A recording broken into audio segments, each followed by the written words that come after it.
And that is the end of the vice presidential debate right there. What a difference a week makes. Two very different personalities on the stage tonight. They showed their personalities throughout the debate, both by what they said and didn't say, how they reacted when their opponent was talking. Both candidates likely more effective in attacking their opponents than defending the records of their principles. Some informed questions from the moderator, Susan Page, but the candidates often ignored her when they were answering the question, didn't answer those questions at all. Kamala Harris scoring on the coronavirus, health care, and Russia. Mike Pence trying to steer things back to the economy and taxes. And David Muir, you're here. You said at the beginning, coronavirus front and center. It was. Yeah, it is the backdrop of what we're going through in this country and the prism through which we're looking at all of these issues. And as you said, George, for the millions of Americans who wondered what last week was, where was the debate, they got a debate tonight. There was a stark contrast, I should say, on taxes, climate change, Supreme Court. But as you mentioned, pandemic right out of the gate. And you heard Senator Harris say the American people have witnessed what is the greatest failure of any presidential administration in the history of our country. That was her first line out of the gate tonight. She talked about the 210,000 lives. She talked about the audio of the president acknowledging that he knew that this was lethal and airborne, which we have been reporting on just in recent days with CDC guidance. And why did the American people not hear this from the Trump-Pence administration far earlier than the March date that she cited? You heard what the vice president said in response, and we knew this would happen going into this debate. He has defended President Trump. He's been very effective in his role as vice president in that way. He said President Trump put the health of America first. He talked about suspending travel from China, had mentioned what Joe Biden has said about that in the past, and he pivoted to the future on vaccines. And the question then went back to Senator Harris, will you take the vaccine if there is one by the end of the year? She said, if Dr. Fauci and the other doctors say, take it, I'll be first in line. She said, if Donald Trump tells me to take that vaccine, I will not take it. Lindsay, Dave, you said at the start, which Kamala Harris will we get, the prosecutor or not? Did we get it? Not as much as I thought. I mean, I think it was part prosecutor, part fact check, part presidential interview. At the same time, she allowed Vice President Pence to be rather evasive and not necessarily answer the questions as he was asked. At one point, he was asked about health care. He answered about the Supreme Court. He was asked about China. He answered about NAFTA. And yet it was Pence who actually really held her feet to the fire. At one point, he said, I just want the record to reflect she never answered the question. He was referring, of course, to the Supreme Court. One thing I thought was interesting, in 2016, there was an analyst who said that the VP debate at that time, the matchup was like Miracle Whip versus mayonnaise. I think that was not what we got at all tonight. I think that Kamala Harris was rather spicy. Unfortunately, this was more about policy than it was personality. No question. They covered a lot more policy ground. Again, did not necessarily get all those questions answered over the course of the 90 minutes, but many more topics were addressed. And before we get to more on that, I do, though, want to bring in Dr. Jen Ashton, because it was all over social media during the debate. A lot of people noticing that Mike Pence appeared to have some kind of pink eye. What did you notice?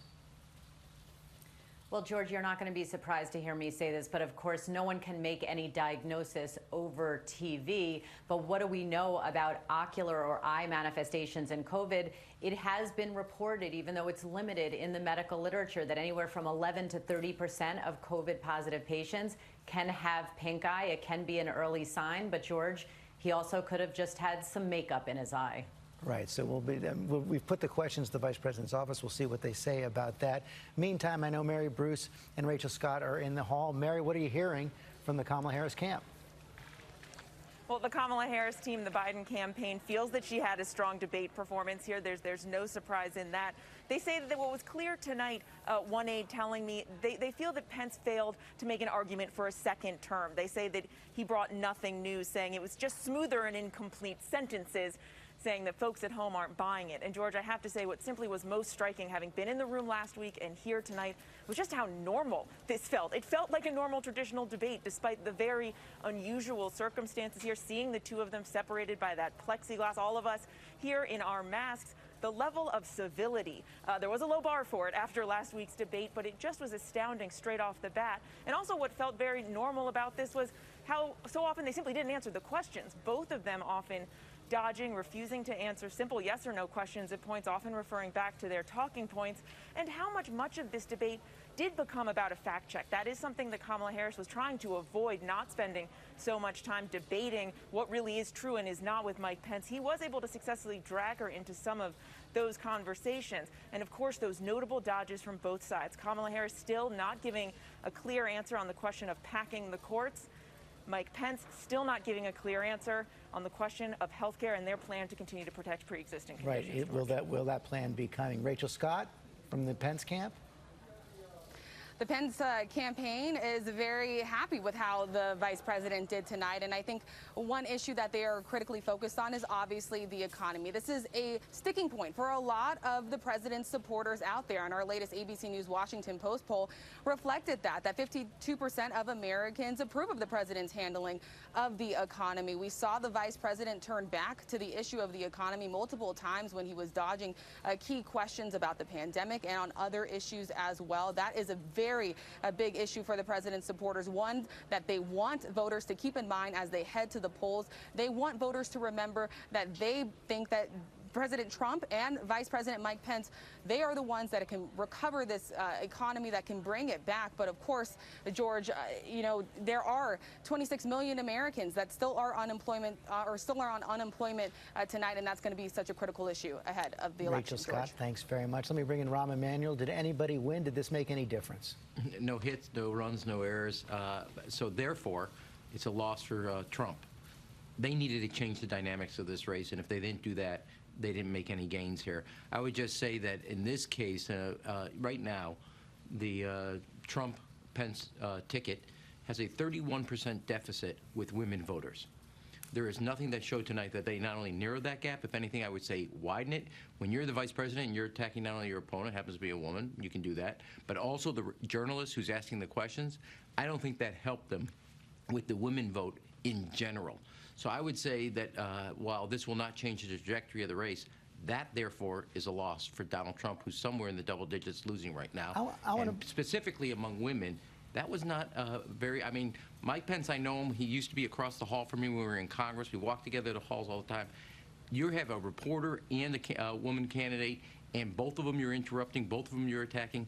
Not a good sign. Sarah Fagan, let me bring that to you, because obviously Mike Pence, is a former television commentator, does have a very calm demeanor, but I think a lot of people were noticing some mansplaining going on tonight. I don't know. I didn't see it that way, George. It didn't come across to me. I do think he should have stopped talking a little quicker, but I don't think he was disrespectful of either woman. I thought he did a really strong job tonight. And what Matt Dowd said in the pre-program before the debate, I thought made a lot of sense, which is his job was to stop the bleeding, and I think he accomplished that tonight. He was very strong on the economy.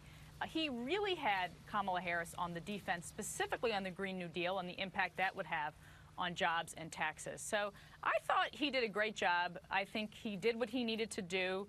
I don't think this changes the trajectory of the race. But most importantly for Mike Pence, he did himself a lot of good for his political future. Sarah Fagan, thanks. Yvette Simpson, let me pick up on what Lindsay was saying earlier. Did Kamala Harris miss some opportunities to follow up with Mike Pence and prosecute the case a little bit more?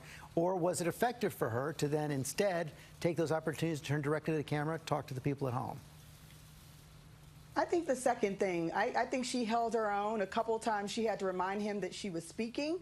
She had to remind him that how dare he tell her anything about criminal justice reform when she's the expert in the room. I think her face, like most black women, said way more than her words. And even though he had more words, I think she had the greater impact tonight. I think the fact that he continued to speak over not only Kamala Harris, but the moderator kind of reminded people of last week, although it wasn't nearly as extreme. It also shows an extreme disrespect for the process. And the fact that he really didn't add much by adding more words. So I think she had a really great balance. I love the fact that she really did bring the economy to him, take the time to explain to the American people what some of these things mean, which I thought was very gentle. I think was very professional of her to say, you know, debt, that's this. You know, she made another example. This is, let me explain this to you. And I thought that was a very great way of bringing the audience in into the conversation. And I love the fact that she continued to reinforce Donald Trump's failed record among African Americans. I thought the race question, she handled it very, very well, and Pence had no rebuttal on that was valid. So I think she won the day today. Yvette, thank you, Matthew Dowd. I wonder if this turned out not to be all that different from other vice presidential debates after all. I think it's going to be very much the same as previous vice presidential debates. And my conclusion on this is Kamala won, not by a lot, but she won. When we see the polls in the coming days, I think it's going to show she won the debate against Mike Pence. I said at the start of this that truth and science was on the table, and I thought the opening was the most important part of the debate. I don't think it's going to fundamentally change the race. I think Kamala benefited Joe Biden, and I think Mike Pence benefited Mike Pence in this debate. But I think when all is said and done, people are going to look at it. They're in the midst of this COVID pandemic, and Mike Pence did not have any satisfactory answer about what was going on. And the prosecution of that part that Kamala did in that part of the debate, I think it was probably one of her most forceful points. Once you knew the truth, you knew the facts, and you didn't tell the American public, and this is what happened. So give the points to Kamala on this, but I don't think it's going to fundamentally change the race. Hi, everyone. George Stephanopoulos here. Thanks for checking out the ABC News YouTube channel. If you'd like to get more videos, show highlights, and watch live event coverage, click on the right over here to subscribe to our channel. And don't forget to download the ABC News app for breaking news alerts. Thanks for watching.